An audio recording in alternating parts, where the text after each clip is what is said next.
Salam, hər vaxtınız xeyir olsun. Kanalımızın dəyərli izləyiciləri, mən Seymur Rəfiyev, hər birinizə salamlayıram. Bu günlərdə sizlər üçün, yəni müsahibə mərhələsinə hazırlaşan həm sertifikasiya, həm MİQ müəllimləri üçün sizə lazım olan həm psixoloji, həm məktəb, valideyn münasibətləri, müəllim-şagird münasibətlərinə lazım olan bir neçə sualların izahını verəcəm. Zəhmət olmasa kanalımıza abunə olun ki, hər video izahlardan xəbərdar olasınız. Eyni zamanda mütəmadi olaraq kanalımızda müsahibə mərhələsinə hazırlaşanlara dəstək məqsədi ilə suallar və sualların izahları paylaşılacaq.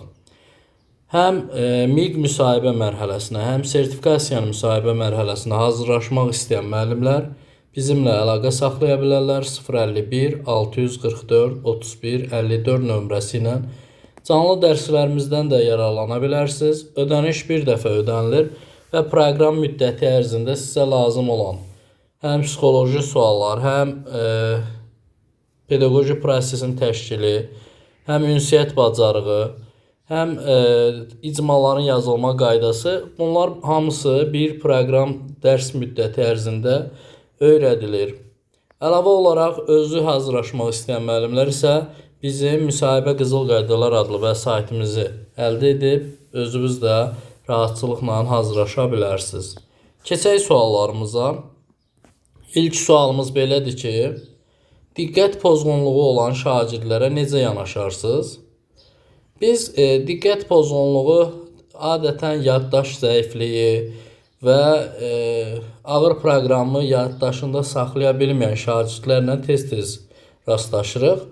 Bura əsasən sadədən mürəkkəbə tapşırıqlar verməliyik, qısa tapşırıqlar verməliyik və onları hər zaman diqqət mərkəzində saxlamalıyıq. Tez-tez təqdir etməliyik və diqqətini cəmləmək üçün müəyyən köməkçi üsullardan istifadə etməliyik ki, şagirdin diqqəti dərs prosesinə cəmlənsin.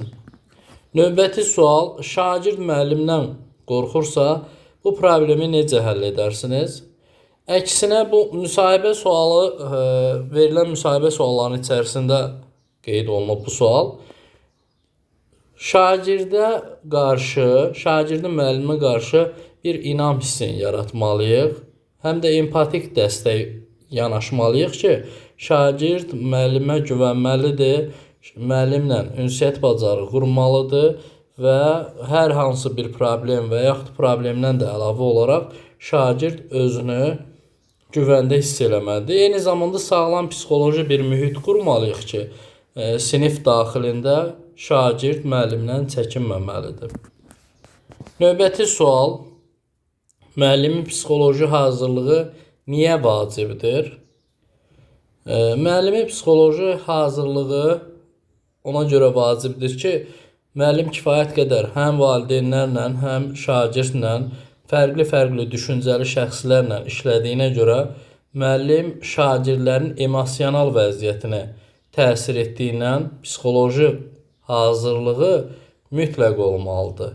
Yəni, istənilən stresli haldan, istənilən vəziyyətdən müəllimin psixoloji vəziyyəti yaxşı olmalıdır ki, həmin vəziyyətdən çıxmağı bacarmalıdır. Növbəti sualımız, müəllim necə empatiya göstərməlidir? Bu əsas vacib məsələlərdən biridir. Şagirdin hisslərini başa düşüb, onu anladığını göstərən söz və davranışla, yəni empatiya göstərməlidir. Empatiya o deməkdir ki, yəni sən onu başa düşürsən, onun nə istədiyini sən bilirsən və dərs prosesi olsun, təlim-tərbiyə prosesində həmin şagirdlə necə davranacağımızı artıq biz müəyyən edib və ona uyğun üsul vasitələrdən istifadə etmiş oluruq. Növbəti sualımız deyir ki, valideynlərlə psixoloji əlaqə qurmaq niyə vacibdir? Burada əsas vacib məsələ odur ki, valideynlərlə mütəmadi məktəb üçbucağı daimi qurulmalıdır. Məktəb, müəllim, valideyn və şagird. Bu əlaqələr qurulmalıdır ki, şagirdə məktəbin işbirliyi ilə, valideyn işbirliyi üst-üstə düşməlidir ki, şagird inkişaf eləsin. Burada da valideynlə psixoloji əlaqə qurmaq niyə vacibdir? Şagirdin evdəki vəziyyəti haqqında məlumat almaq və əməkdaşlıq etmək, əməkdaşlığı gücləndirmək şagirdin inkişafına çox müsbət təsir göstərəcək. Növbəti sualımız, valideynlə mütəmadi əlaqənin üstünlüyü nədir? Şagirdin psixoloji və akademik inkişafı izlənə bilir. Yəni, valideynlə əlaqələrin qurulması şagirdin inkişafı üçün çox vacibdir. Biz mütəmadi olaraq şagirdin boşluqlarını və inkişaf tərzini, çıxış yolunu, şagird necə inkişaf edə bilər, hansı vəziyyətdə inkişaf edə bilər, biz mütəmadi olaraq valideynlərlə əlaqə qurmalıyıq və bunu valideynlərin diqqətinə çatdırmalıyıq. Növbəti sualımız deyir, uşağın psixoloji inkişafı üçün oyunların rolu nədir? Uşağın psixoloji inkişafı üçün bəzən şagirdlər motivasiyadan düşür dərs prosesində. Biz bu dərs prosesində oyunlar uşaqların sosiallaşmasına kömək eləyir. Həm ünsiyyət bacarığına da kömək eləyir.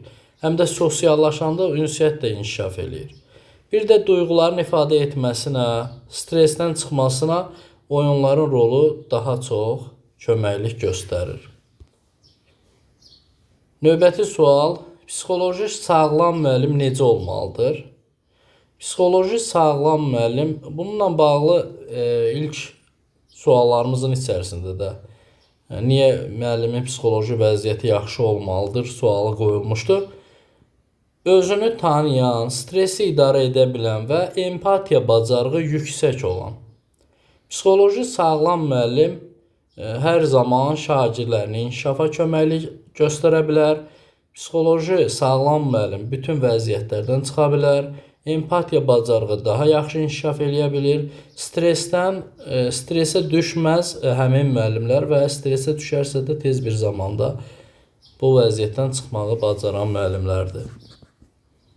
Şagird dərsləri dinləmək istəmir və daimi sinifdə narahatlıq yaradırsa, nə edərsiniz? Əvvəlcə bu şagirdin dərsləri dinləməmək üçün bir neçə səbəblər ola bilər. Dərslər yorucu gələ bilər, şagirdin yaş xüsusiyyətinə uyğun ola bilməz və yaxud müəllimin həmin dərsi ağır formada tədris edə bilər. Motivasiyası yaxşı olmaz. Bunların hamısını araşdırılmalıdır. Bu səbəblər müəyyən olandan sonra ola bilər ki, ailə ilə bağlı ola bilər. Hər hansı bir səbəblər bunun dərsinə mane ola bilər. Psixoloji vəziyyəti yaxşı olmalıdır ki, şagird şən, gümrah olmalıdır ki, dərsə marağı olsun. Və dərsə maraqsızlığının səbəblərini araşdırarıq. Daha sonra fərdi söhbət apararıq və maraq oyatmaq üçün çalışarıq ki, şagirdin istədiyi formada dərs prosesini quraq ki, bu da şagirdə öyrədici olsun. Növbəti sualımız, deməli, psixoloji zorakılıq nədir və müəllim buna necə yanaşmalıdır? Psixoloji zorakılıq sözlə, münasibətlə və ya etinasızlıqla edilən mənəvi təzyiqdir. Müəllim buna qəti şəkildə qadağan etməlidir və dəstəkləyici mühit yaratmalıdır.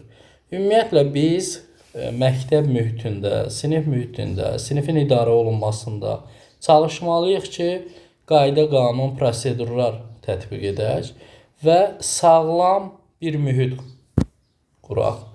Əgər ki, məktəbdə sağlam bir mühit olsa, sinifdə sağlam bir mühit olsa, o zaman sağlam düşüncə olacaq. Orada şəxsiyyətin inkişafı üçün hər cür şərait yaradılacaq və psixoloji zorakılıqlarda burada minimuma endiriləcək. Biz müəllimlər mütəmadi olaraq şagirdlərimizlə söhbətlər aparmalıyıq və yəni bu kimi psixi zorakılıqların qarşısını almalıyıq və pisləməliyik. Eyni zamanda da şagirdlərimizə dəstəkləyici mühit yaratmalıyıq. Suallarımız bu qədər. Növbəti suallarda görüşənə qədər sağ olun, salamat qalın.